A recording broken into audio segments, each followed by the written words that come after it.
but I have two big breaking stories, big exclusives to present to you over the course of the next 2 hours.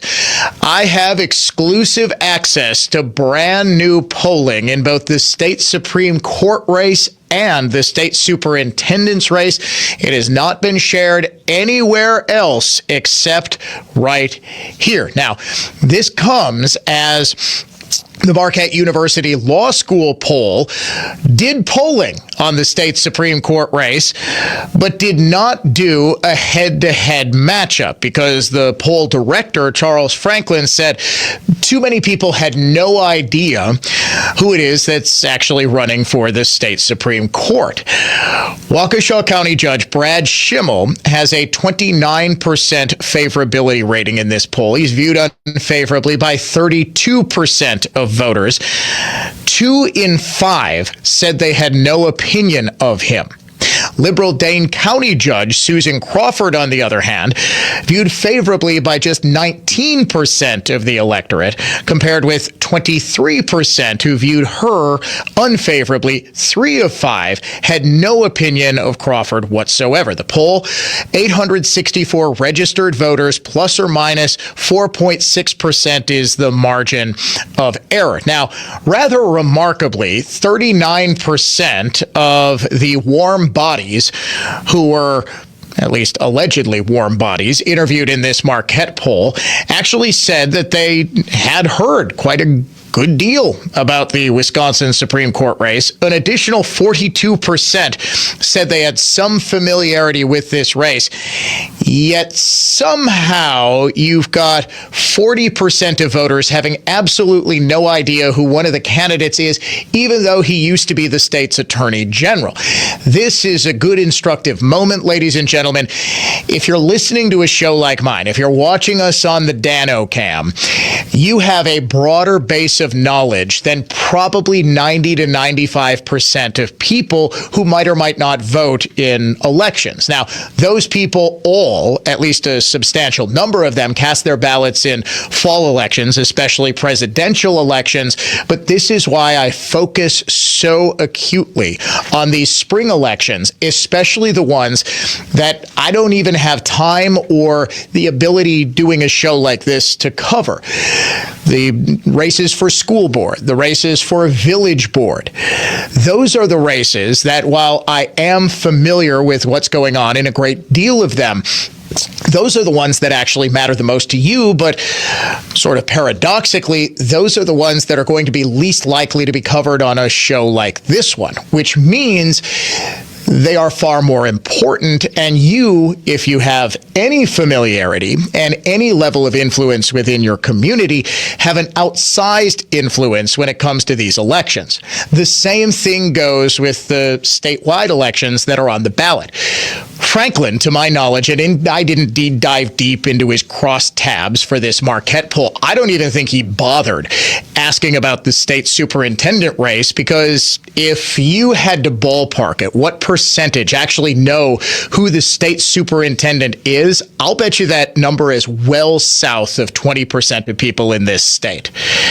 I would guess 5% maybe know who Brittany Kinzer is. I'll be generous and say somewhere between 11 and 12% know who Dr. Jill Underly is. I have tried to make it my mission over the past couple of weeks, especially after the national standardized testing revealed that Wisconsin is the single worst state in the country for educating African American children, to familiarize as many people as possible with just how awful Dr. Underly has been as Wisconsin's state superintendent. But the reality is, a lot of people don't really focus on these races. And that makes it incredibly difficult for pollsters. Oftentimes, you won't get a lot of polls, even in a statewide race like this, because name recognition amongst voters of the candidates is just so small, it is very difficult to get an accurate sample.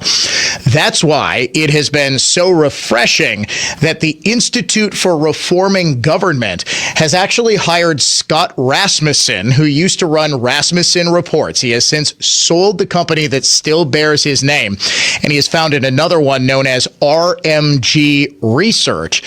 He is working for the Institute for Reforming Government on polling in this race. Very similar to the Marquette University Law School poll. No one outside of the Institute for Reforming Government, and of course Rasmussen himself, has seen or heard these results until now. It is a Dan O'Donnell Show exclusive. 800 registered voters, plus or minus 3.6%, the margin of error. So it is a more accurate poll than the Marquette University Law School poll. And the big difference is they actually polled the state superintendent race. Now, Rasmussen himself said, take these results with a little bit of a grain of salt, because, as I just said, it is very difficult to poll races when you have got this little candidate recognition, when you have got this little interest in this race. And I don't know about you. I think it has something to do with the fact that we have election hangover in this state. The Supreme Court race in 2023 seemed to be just far more involved. It seemed to be far more high stakes. This one is about as high stakes as it gets, and it's every bit as high stakes as the one 2 years ago. Control of the state Supreme Court is again on the line, but I think it being an off-year election, 2023, we were 3 years removed from a presidential election. At that point, we were only coming off a midterm. People were psyched up. Conservatives were ticked off at the fact that there was underperformance. We lost the governor's mansion to Tony Evers yet again, and conservatives were ready to roll. This time, I'm just getting a sense out there that there isn't the sense of urgency to elect Brad Schimmel as there was to elect Dan Kelly, who, of course, got absolutely shellacked by 10. According to this RMG research poll commissioned by the Institute for Reforming Government, Schimmel is trailing by 7. 42% of respondents, remember, registered voters, not likely voters, say they'll vote for Crawford, but 35% say they'll vote for Brad Schimmel. Now, you might remember I reported exclusively on the last Rasmussen poll done for the Institute for Reforming Government. That's almost the exact opposite. In that poll, Schimmel was up 45% to 40%. Now, one of the criticisms that I had of that poll is that back then it didn't ask, okay, Brad Schimmel is the conservative in this race, Susan Crawford is the liberal. Knowing that, who will you vote for? If they're just two names, these names aren't Donald Trump and Kamala Harris. They're not Donald Trump and Joe Biden. These aren't names that everybody is instantly familiar with, but people are at least somewhat familiar with their own governing political philosophy, in as much as they actually have one or follow politics at all. In this poll, they corrected that quite a bit. When respondents were told that Crawford is the liberal candidate and Schimmel is the conservative, Schimmel is almost within the margin of error. Crawford leads 44% to 40%. Now remember, just a month ago, 40% to 35%. Now, again, Rasmussen says, look, it is possible this is a real shift. It's also possible that this is just people being unfamiliar with the candidates. You're not calling the same people to do these polls every time, rather obviously. If you get people who maybe are familiar with the race, maybe they're not, they hear the name Susan Crawford, they haven't really thought much about this, and they say, yeah, you know what, I kind of like her. I saw something about Brad Schimmel and the rape kits. Maybe I'm going to cast a ballot for Crawford. I wouldn't put too much into this, but it is data. And what I always say to people who say, well, you can't trust the polls. You can't trust the polls, Dan. The polls lie. The poll, blah, blah, blah, blah, blah, blah, blah. It's the best data we have. Actually, it turns out that the betting markets were far more predictive and therefore far better as data. But what I always say is, you want to have the most possible data. When you're trying to analyze the state of a race, when you're trying to figure anything out, you want to have the most possible concrete facts. And polling in this race, as imperfect as it is, and both pollsters here are saying, look, the polling is so imperfect because the name recognition is so minuscule that you might not necessarily be able to do as much with this data as you would. In fact, Franklin didn't even feel comfortable putting out any data. How much you want to bet that his data actually showed Brad Schimmel up like 6 or something like that? Well, you can't take too much away from this. Susan Crawford has an approval rating of 19%. Even if people have no idea who she is, that number jumped right off the page at me in this Marquette University Law School poll. In these races, oftentimes whoever has the better name recognition ends up winning, and that's why money behind the candidate is such a big factor. That's why all of these outside special interest liberal groups spending millions and millions and millions of dollars, George Soros, Reid Hoffman, the founder of LinkedIn, all donating money to the Wisconsin Democratic Party, all getting put right into Janet Protasewicz's coffers, was a substantial advantage.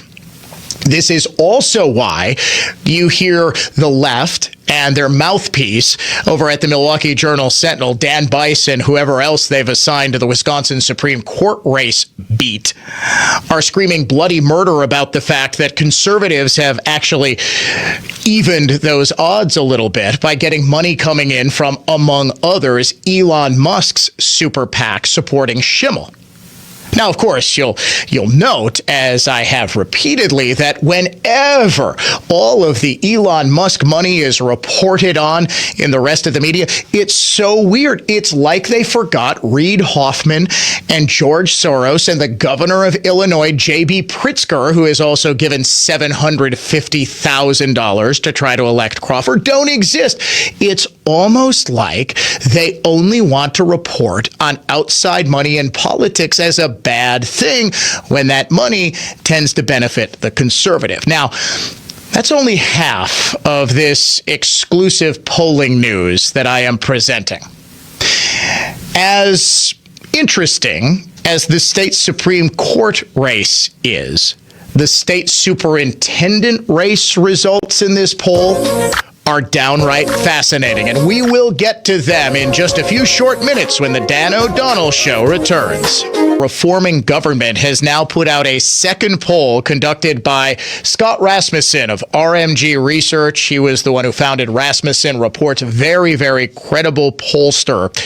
And as I reported exclusively a second ago, the numbers are not great for Schimmel. 42% say they'll vote for Crawford, 35% say they'll vote for Schimmel, but when respondents are told Crawford is the liberal, Schimmel is the conservative, that margin narrows to 44% for Crawford, 40% for Schimmel. Now, I want you to make sense of this, if you could. Same respondents also asked about the state superintendent's race.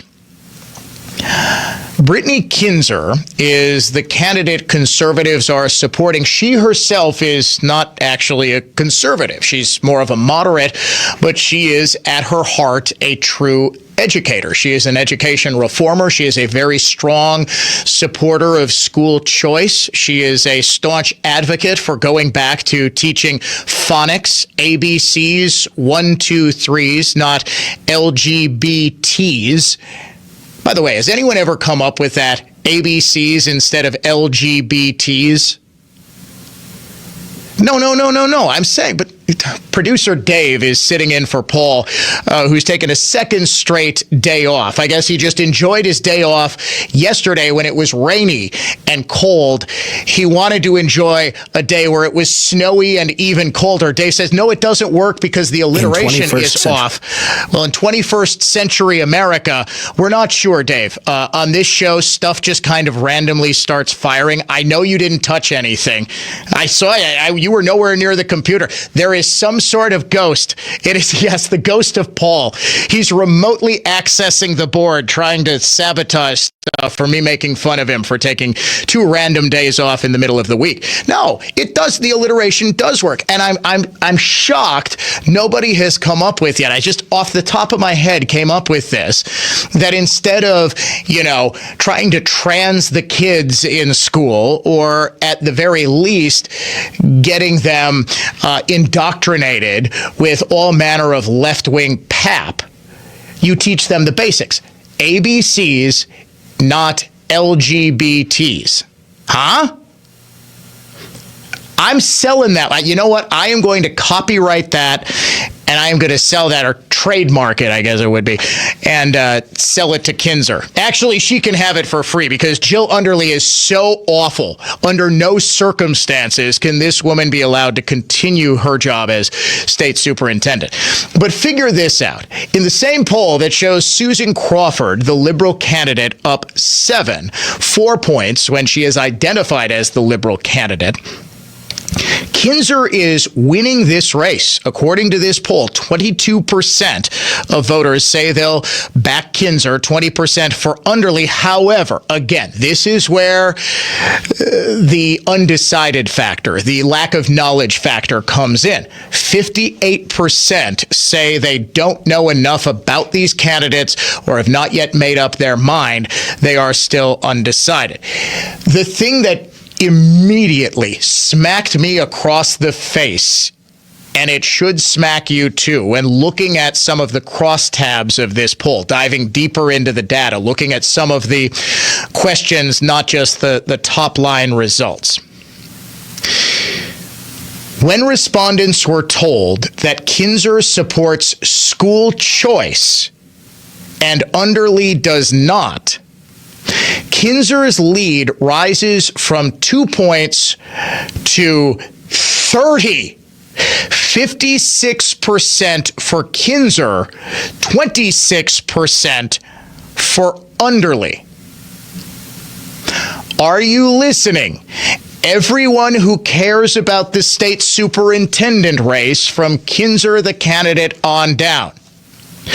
When told that Brittany Kinzer supports school choice, her lead rises to 30 points. 56% for her, 26% for Underly.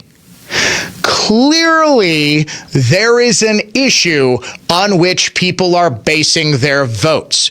Who is most likely to be at least open? And remember, you're not the director of private instruction in the state. You're the director of public instruction. It is the Department of Public, not Private Instruction. And the superintendent is the government head of all the government K-12 schools in Wisconsin. However, if you are in that role, at least open to the expansion of school choice, if you are willing to, as Kinzer has said on this very program she is, be a reformer and get more kids out of failing public schools. And please, make no mistake, I don't believe all public schools are failing. To the contrary, I happen to know one my children go to that is among the best in the state. But not everyone is as fortunate as my wife and I are to be able to send our kids. We chose to send our kids to public school because of how good the school district is, because of its reputation, and because now one of our sons is almost totally through K-12, and he's loved it. In Milwaukee, in Madison, but especially in Milwaukee, different story. half of voters surveyed in this Institute for Reforming Government poll say Wisconsin's K-12 public schools are headed in the wrong direction. Only 28% say they're headed in the right direction. Right track, 28%. Wrong track, 50%. That should tell you why Underly seems so vulnerable. Now, again, I will warn you that just because 22% say that they're going to vote for Kinzer, there are 58% who haven't yet made up their mind, and it's remarkable how those undecideds always seem to break for the incumbent leftist and the educational establishment. And the big reason for this is the people who are most invested in a race like this are members of the educational establishment. What my big takeaway is from this is that Scott Rasmussen has a lot more cojones than Charles Franklin when it comes to what he's actually going to poll. And that's no diss to Charles Franklin. I actually have said multiple times I respect him a great deal, and Marquette, for better or worse, is the gold standard of polling in Wisconsin. But Institute for Reforming Government, I certainly hope, continues to do polling of its own, because I've always had a lot of respect for Rasmussen and his willingness to actually ask the head-to-head, understanding that he might be well off. I mean, who knows? Brad Schimmel could win by 14 points. Susan Crawford could win by 10. Nobody is quite sure, but at least he is trying to give us some data. And based upon that data, what I can tell you about this race is that it is eminently winnable for both Schimmel and for Kinzer. And let's not forget, there is also a big constitutional amendment on the ballot. These are all things that conservatives need to be hyper-focused on from now until Election Day. Not party infighting, not trying to ram through some ridiculous cartel-backed bill to give 3 transmission companies exclusive right to billions and billions and billions of ratepayer dollars, but on getting Brad Schimmel elected, because it doesn't matter what the Republican legislature does, good, bad, anything. If for another 4 years liberals control the Supreme Court, everything from voter ID to Act 10, right to work, everything that was done during the Walker era, and even going back further than that. You think Tommy Thompson's school choice reforms are going to survive the leftist hacks on the Supreme Court? And of course, most immediately, as we have been hammering since this story first unintentionally broke in the pages of the New York Times, what Democrats are really trying to do, and why they are really focused on this state Supreme Court race, is to get their candidate Crawford elected. And she has already, I am convinced, promised them that she is going to vote to strike down Wisconsin's congressional maps, and then they'll just do exactly what they did following Protasewicz's victory, gerrymander the heck out of the conservative districts, or at least the swing districts that conservatives Brian Stile and Derek Van Orden currently represent, to take out the Republican national majority in the House of Representatives by just redrawing 2 districts in Wisconsin. That gives Democrats 2 of the 4 seats. All they need are 4 seats to retake the majority. They can get half of them just in Wisconsin.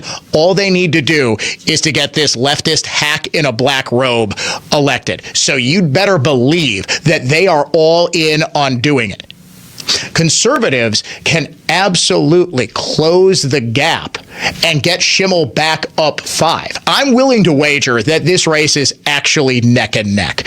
If Kinzer and Underly are that close, if you've got that low favorability for Susan Crawford, and you've got a 10-point gap in favorability with Brad Schimmel. He's not down 7, folks. In fact, I don't even think he's down 4.